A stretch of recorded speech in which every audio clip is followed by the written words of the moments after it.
I'm a marine biologist working at an underwater research facility 3,000 feet down and 200 miles from land. I'm all alone. At least I hope I am now. What happened last night will haunt me forever. It's knocking, like it's asking to come in. The world down here doesn't sound like people think it does. It's not silence. It's hums and creaks and the constant groan of pressure, steel flexing against an ocean that wants inside. The air smells like brine and copper. Even breathing feels borrowed. Facility Nereus was designed for 6 crew members, but after the supply sub malfunctioned topside, it's just me.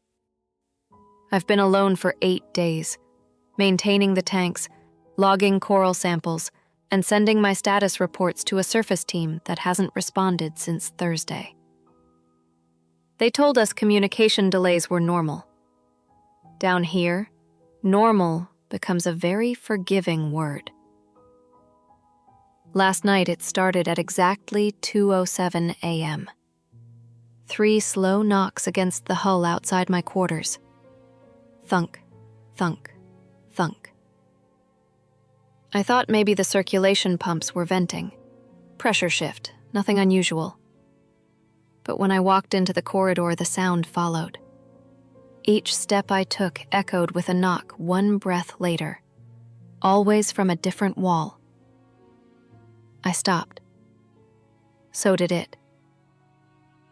I tried to rationalize it. Maybe water hammer from the plumbing lines. Maybe my own heartbeat rattling my eardrums. But then it came again. Closer this time. It wasn't random. It had rhythm. Intention. Nereus doesn't have windows in the crew wing, only the main lab dome, so I went there. The corridor lights flickered as I passed through the bulkheads. Beyond the glass, the abyss waited. Black water and drifting snow of plankton, caught in the wash of the floodlights. Nothing moved out there. Nothing ever does. Still, the sound continued. Knock, knock, knock. It came from beneath the viewport, low and deliberate, like a hand testing the glass. I grabbed the nearest hydrophone console and ran a check. No sonar pings, no vessel traffic, no whale song. Just static, and under it, something faint, like breath dragged through miles of water. I shut the system off. The rational part of me, what's left of it, tells me it's structural flex, or my nerves, or some delayed resonance from the pumps.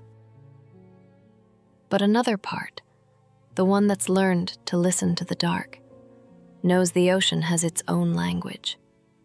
And sometimes, it knocks first. At 3:12 a.m., I checked the external cameras. Nothing. Just the hull, the sand plane, the endless night. I stared until my reflection blurred into the dark, and for a moment, I thought I saw movement. Not swimming, not drifting, standing. Something pale at the edge of the light before it faded away. I told myself it was a trick of fatigue, the brain trying to make sense of shadow. But even now, hours later, I can still feel the vibration in the walls, faint but steady, like it's waiting for me to answer.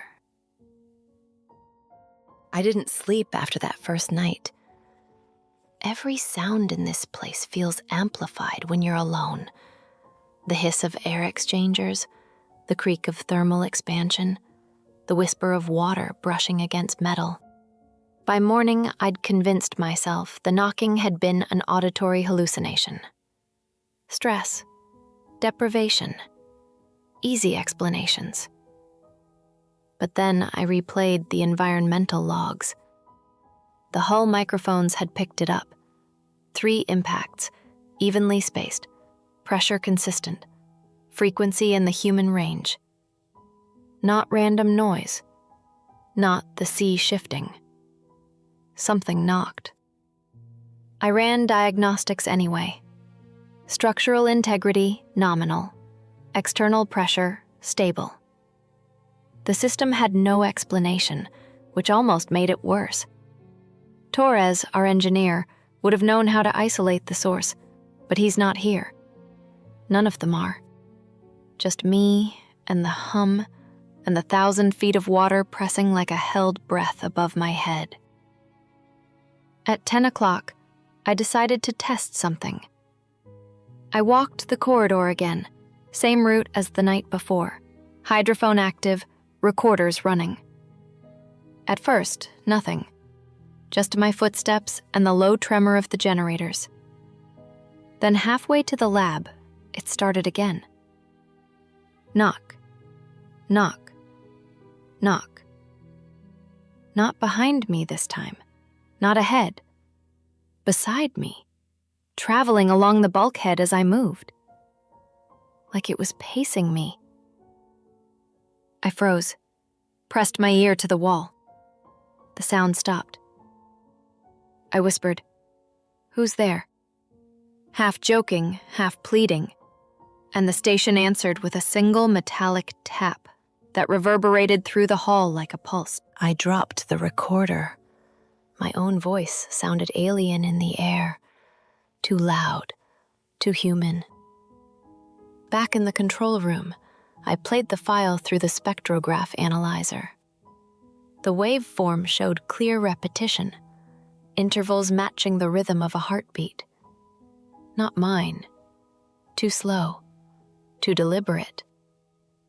Something living, maybe. Something curious. For a moment, I considered pinging sonar toward it, just to see what came back. But the thought of announcing myself to the dark made my stomach twist. The deep doesn't like being called. I checked the external cameras again. One facing the main lab dome flickered with static. When it cleared, I thought I saw a distortion in the water column, like heat shimmer, impossible at this temperature. Then it was gone. The longer I stared, the more I realized I'd stopped blinking. My reflection on the glass looked wrong.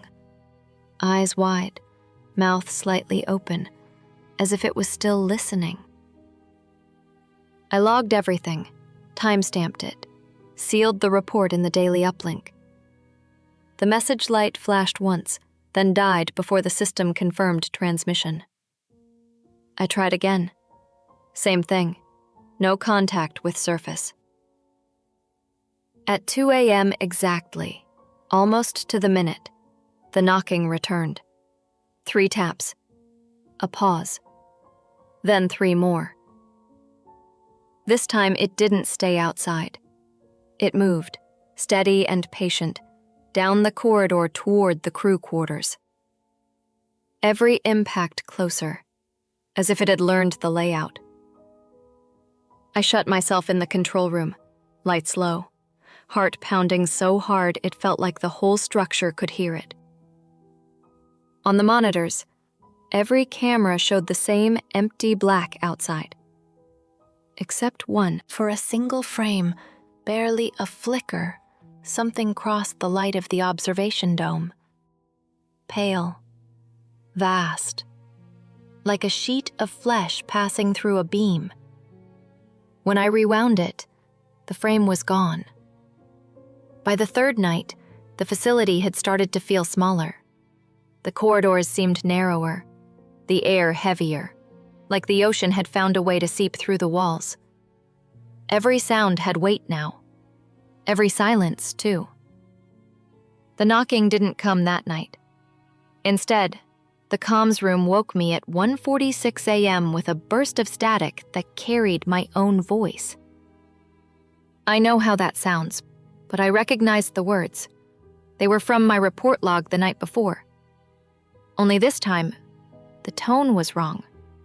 Slower. Dragged out. The pauses weren't where I remembered them. Nereus. Stable. Hull pressure. Nominal. Nominal stretched like something breathing the word through water. I froze, listening. Then faintly beneath the playback, I heard another sound. A low, pulsing throb like sonar returning from something impossibly close.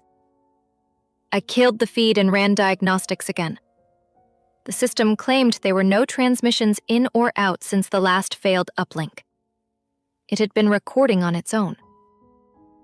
The isolation starts to erode your sense of time down here.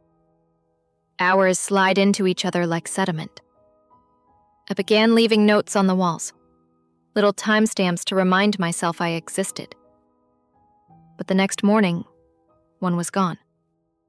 The sticky note from the control panel, Cycle 14, still alone, had been peeled clean off. Maybe it was the air system. Or maybe not. Maybe it read it. The next night, the knocking came back, but softer this time. It wasn't on the hull. It was inside the ventilation shafts. Tap, tap, tap. Moving slowly, following the airflow, tracing my movements like an echo that learned to crawl. I shut down the fans and the sound stopped. When I turned them back on, every vent exhaled in perfect unison, a long breath that made the lights flicker. That's when I heard Torres's voice. Pressure rising. Tell surface, not alone. I knew it couldn't be him. His last transmission had come from the submersible 2 months ago, right before he vanished. But the recording matched his tone, his cadence, even the way he stuttered on pressure when he was nervous. I checked the archives. The clip didn't exist anywhere in our files. I thought about deleting the recordings. Then I realized how absurd that was, like erasing fingerprints off a drowning man's hand. Instead, I kept them. Proof that I wasn't just hearing things. Proof that something wanted to be heard. At 4 a.m., an alarm triggered from the lower docking bay. Motion detection. I pulled up the feed. Black screen, then a flicker. For less than a second, a shape filled the frame. Not fish, not submersible. Too large, too still. And in that single heartbeat before the feed went dark, I saw something that froze me completely. A hand. Human in shape, but wrong in proportion. Too long, too jointed. Pressing flat against the outer viewport from the outside. The steel groaned under the pressure, and then the image dissolved into static. I don't remember hitting the emergency seal. I only remember the sound that came after. The hollow, rhythmic thud echoing through the ducts, like it was trying to find another way in. The ocean's pressure isn't just physical. Down here, it gets inside your head. Every vibration feels like a heartbeat. Every flicker of light, a warning pulse. I've started hearing the station breathe. Slow, uneven, like the lungs of a dying animal. The knocking stopped 3 nights ago, but something worse took its place. It began with the sensors. The perimeter pressure gauges, 12 of them spaced evenly around the hull, started flickering in sequence. At first, I thought it was a fault in the system, but the readings were too perfect. One by one, clockwise around the base, each sensor recorded a pressure spike. Then again. Then again. A full rotation every 30 seconds. Something was circling us. I tried to calculate the displacement from the readings. Even at the lowest density, the object would have had to be the size of the facility itself, maybe larger. The deep doesn't support life that big. At least, that's what the textbook said. The floor trembled that night. Equipment racks shivered. The specimen jars rattled like teeth in a jaw. I thought we were experiencing an undersea quake until the pattern repeated. Not random, rhythmic, intentional. When I turned on the external lights, the water outside looked wrong. Not dark exactly, thick. The floodlights didn't reach as far as they should have. It was like the ocean itself had moved closer, pressing its face to the glass. I pinged the sonar, even though I'd promised myself I wouldn't. One pulse. The echo came back distorted, stretched, like it was bouncing off a surface that wasn't solid, but alive. The waveform looked like a heartbeat with too many chambers. Then came the groan. It started deep, so deep I felt it in my spine before I heard it. The entire hull flexed inward by a fraction of an inch. Monitors flickered, metal sang, and somewhere in the dark, the sea answered with a low, drawn-out moan that made the lights dim. I ran for the communications room. Lynn was supposed to be there, running diagnostics on the uplink array. The door was sealed from the inside. I shouted, but she didn't answer. Through the reinforced glass, I could see the flicker of the monitors, her headset dangling from the console still transmitting. Her voice was coming through the speakers on a loop. We are not alone. We are not alone. Then, a whisper that didn't belong to her. Open. The air pressure inside the station spiked for 3 seconds, just enough to make my ears pop. Every light went red. Then silence. Complete, smothering silence. When the door finally unlocked itself, the room was empty. Lynn's headset still hung from the chair, rocking gently, as if someone had just stood up and left. The console display read, "Live transmission, 2:07 a.m. No destination listed." I killed power to the comms deck and sealed it off. The facility's life support hum dropped an octave, like it was exhaling. Now the pressure sensors show a constant reading all around us. Whatever is out there isn't circling anymore. It's resting against the hull. Sometimes I can feel it through the floor. A pulse. Slow. Heavy.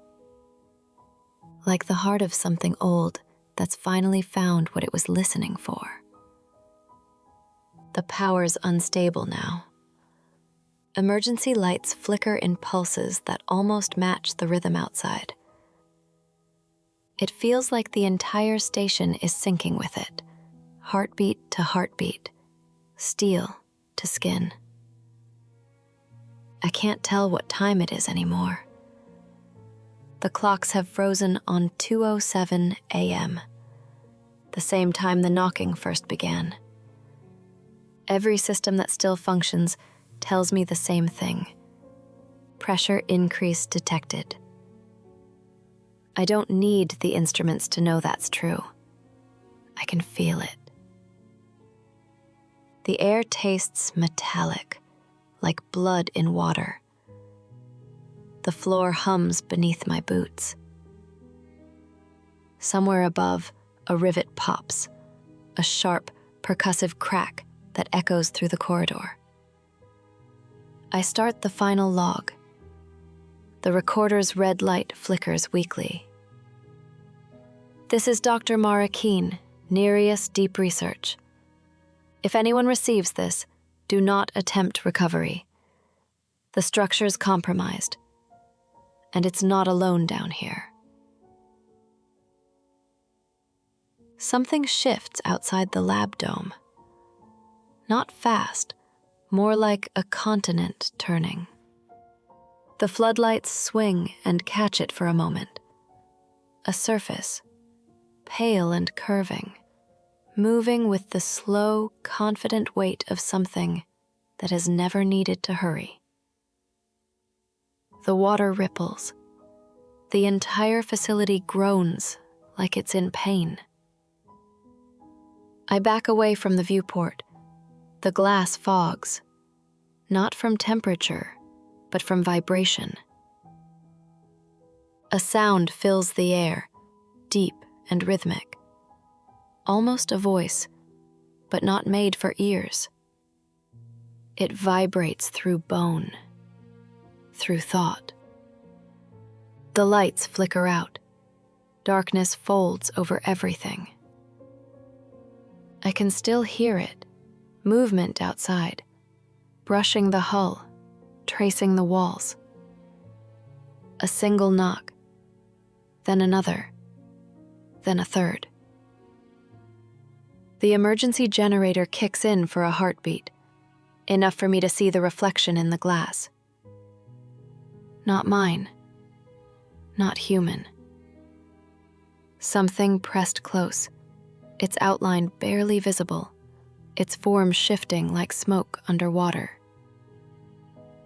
It's studying me. Another vibration rolls through the floor. The external sensors begin to strobe. Pressure displacement, immeasurable. The recorder catches my voice again, trembling but steady. It's not knocking anymore. It's breathing. The glass in the dome begins to bow inward, bending under invisible weight. A thin crack snakes across it, releasing a hiss like the first intake of breath after drowning. I reach for the control panel, but the keys stick, covered in condensation that wasn't there a second ago. The pressure alarm screams. Metal screams with it. I can feel the station contract, as if the ocean is folding it into itself. For a moment, everything slows. The lights surge one last time, and through the fractured viewport, I see it. Eyes the color of the deep, featureless and wide, staring back. Not hostile, just aware. Then, nothing. The recorder stays on a few seconds longer, capturing the last sounds of the Nereus station. Groaning metal, rushing water, and a single drawn-out exhale that fills every channel. Transmission ends. 3 weeks later, a deep-sea drone located the remains of facility Nereus. The structure was intact, doors sealed from the inside. No bodies recovered. On the outer hull, pressed into the steel like impressions left in clay, were handprints. Hundreds of them, all facing inward. The ocean keeps its dead close, but sometimes it listens back. If you made it this far, thank you for diving into the dark with me. Every like, comment, and share helps the channel grow and keeps new stories surfacing from the deep. So if you enjoyed tonight's descent, tap that like button, subscribe, and ring the bell to never miss another tale from below. This has been Campfire Horror Stories, where every shadow hides a story, and every story leaves something behind.